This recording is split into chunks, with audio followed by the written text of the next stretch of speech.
یہ جو ہے ملک میں جب غربت بھی ہوئی، ریمیٹنسز بھی بڑھی، سارا کچھ ہوا۔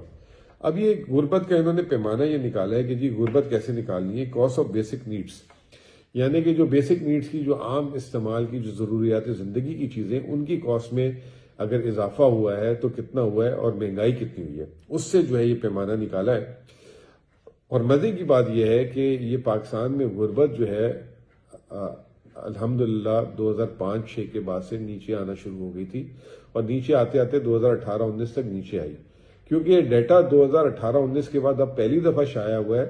تو ابھی یہ جب ڈیٹیل رپورٹ آئے گی تو شاید اس میں واضح ہو جائے کہ کون سے سال میں اصل غربت بڑھنا شروع ہوئی ہے، 2022 کے بعد ہوئی ہے یا 2022 سے پہلے ہوئی ہے۔ جو غالب امکان یہ ہے کیونکہ اس وقت تو مزدور نہیں ملتے تھے 2022 تک، تو یہ غربت میں اضافہ 2022 کے بعد جب رجیم چینج ہوا ہے اس کے بعد ہوئی ہے۔ پھر آخری میں جو ہے یہ جو ہے اس کے علاوہ یہ بتا رہے ہیں کہ جو دیہاتوں میں جو ہے غربت 2018-19 تک وہ 28% تھی، اور جو شہروں میں 11% تھی۔ تو کہنے کا مطلب یہ ہے کہ پاکستان جو ہے اس وقت ایک بہت جسے کہتے ہیں مشکل صورتحال میں پھنس چکا ہوا ہے، اور پاکستان میں غربت اور بے روزگاری جو ہے اس کا قبضہ ہو چکا ہوا ہے، اور جو ہے بہت ہی جسے کہتے ہیں کہ عوام کے لیے شدید مشکلات آئی ہوئی ہیں۔ لیکن اس میں ہمارے حکمران جو ہیں وہ جو ہیں اپنی شاہ خرچیوں سے باز نہیں آ رہے۔ ابھی آپ نے دیکھا ہوگا کہ پنجاب حکومت نے وزیر اعلیٰ کے لیے ان کی $40 ملین کہا جاتا ہے کہ ایک جہاز خریدا ہے، جو پاکستان میں کسی کے پاس بھی نہیں ہے، وزیر اعظم کے پاس بھی نہیں ہے، صدر کے پاس ویسے جہاز نہیں ہوتا، اور جو ہے ایئر فورس کے پاس بھی نہیں ہے۔ تو یہ جہاز خریدا گیا ہے 2019 کا ماڈل، جس کی 1 گھنٹہ چلانے کی کاسٹ بھی جو ہے $15,000، پتہ نہیں کتنے، یعنی کہ 45 لاکھ روپے چلانے کی صرف 1 گھنٹے کی مینٹیننس کی کاسٹ ہے۔ سالانہ 3 سے $5 ملین ہے۔ تو یہ 10-11 ارب روپے کا جو ہے ایک جہاز دیا گیا ہے۔ اور مزے کی بات یہ کہ پنجاب حکومت کے پاس جہاز ہے بھی، اس کے علاوہ ہیلی کاپٹرز بھی ہیں۔ تو اس کے بعد بھی ایک نیا جہاز لیا گیا کہ جی مجھے بڑا کھلا جہاز چاہیے، نیا جہاز چاہیے، اور یہ وہ جہاز ہے جو یہاں سے امریکہ تک کی پرواز کر سکتا ہے بغیر فیولنگ کے۔ تو 15,000 کلومیٹر، یہ پنجاب میں انہوں نے ساہیوال جانا ہوگا، کہیں ملتان جانا ہوگا، ہیلی کاپٹرز میں بھی جا سکتی تھیں۔ چلیں اسلام آباد بھی جو ہے 300 کلومیٹر 400 کلومیٹر، یہ 15,000 کلومیٹر کی رینج کا جہاز، اور پھر اس کی مینٹیننس۔ اور سنا ہے کہ یہ دنیا کے جو سب سے امیر ترین لوگ ہیں، top executive of the world ہیں، یہ اس کو افورڈ کر پاتے ہیں۔ تو یہ بھی ایک ماشاءاللہ کارنامہ کیا ہے ہماری پنجاب حکومت نے۔ وزیر اعظم صاحب تو ابھی تک اس سال میں کہہ رہے ہیں کہ 50 دن سال میں جو ہے ملک سے باہر ہے، تو وہ بھی 40 ٹرپ کر چکے ہیں، اور کہیں پہ کوئی کنٹرول نہیں ہے اخراجات کا۔ اور پھر ہم جو ہے دوسری طرف عوام جو ہے غربت کی طرف جا رہی ہے۔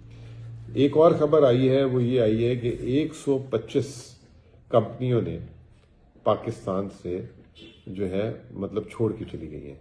تو دوسری طرف یہ کہ غربت کے ساتھ ساتھ بے روزگاری، اگر کمپنیاں چھوڑ کے جا رہی ہیں، سرمایہ کاری نکال رہی ہے، اور پاکستان میں سرمایہ بھی نہیں آ رہا، اس کی وجہ سے بھی حکومت جو ہے مجبور ہو گئی ہے کہ جو ہے وہ گروتھ نہیں ہو رہی، اور اس کو قرض اٹھانا پڑ رہا ہے۔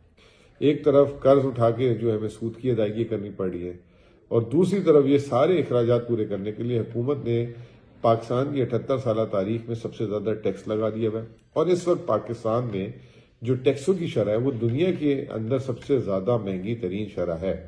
مثال میں آپ کو ایسے دیتا ہوں کہ پاکستان میں اگر آپ 56 لاکھ روپے سے اوپر آپ کی آمدنی چلی جائے تو 45% آپ کو ٹیکس لگتا ہے۔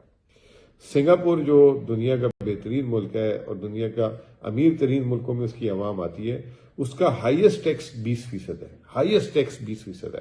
انڈیویجولس کی بات کر رہا ہوں، کمپنی کی بات کر رہا ہوں۔ تو پاکستان سے لوگ چھوڑ کے تعلیم یافتہ کیوں جا رہے ہیں؟ وہ اس لیے جا رہے ہیں کہ کوئی بیوقوف تو نہیں ہے کہ اپنی آمدنی کا 45% اٹھا کے دے دے، پھر اس کے بعد سپر ٹیکسز الگ ہیں۔ پھر وہ تو صحیح ہے، انکم پہ تو بہت زیادہ آپ ٹیکسز لے رہے ہیں، پھر آپ جو کنزمپشن پہ ٹیکس لے رہے ہیں، یعنی کہ اگر آپ پیٹرول ہے تو پیٹرول 260-70 روپے میں 100 روپے حکومت کا ٹیکس ہے اس وقت، اب آپ اندازہ لگائیں۔ بجلی ہے تو بجلی میں بھی 14-15 روپے حکومت کا ٹیکس ہے، 50 روپے والے جو ہم 45-50 روپے کا یونٹ لیتے ہیں۔ تو ٹیکسز جو استعمال کر رہے ہیں، سیلز ٹیکس 18% ہے. دنیا کی مہنگی ترین گاڑی پاکستان میں گاڑی، یعنی کہ اگر آپ کوئی گاڑی باہر جو ہے لے لیں، اگر مثال کے طور پہ اگر فرض کریں کہ کوئی آپ نے اگر بڑی گاڑی لینی ہے جیپ ٹائپ، تو وہ پاکستان میں جو ہے وہ پتہ نہیں 6-8 کروڑ روپے کی ہے، وہ دنیا میں جو ہے 2 کروڑ روپے کی. اتنے ٹیکسز، تو پھر کوئی کما کے بھی ٹیکس دے اور پھر کوئی خریداری کرے تو اس پہ بھی ٹیکس دے، تو اس کو یہاں کیا نفلوں کا ثواب ہے رہنے کا.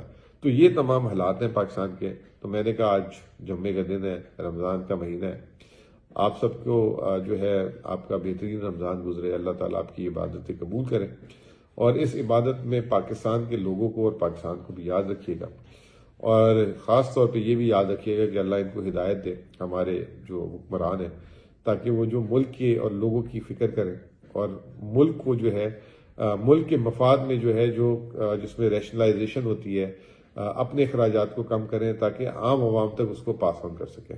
بہت بہت شکریہ.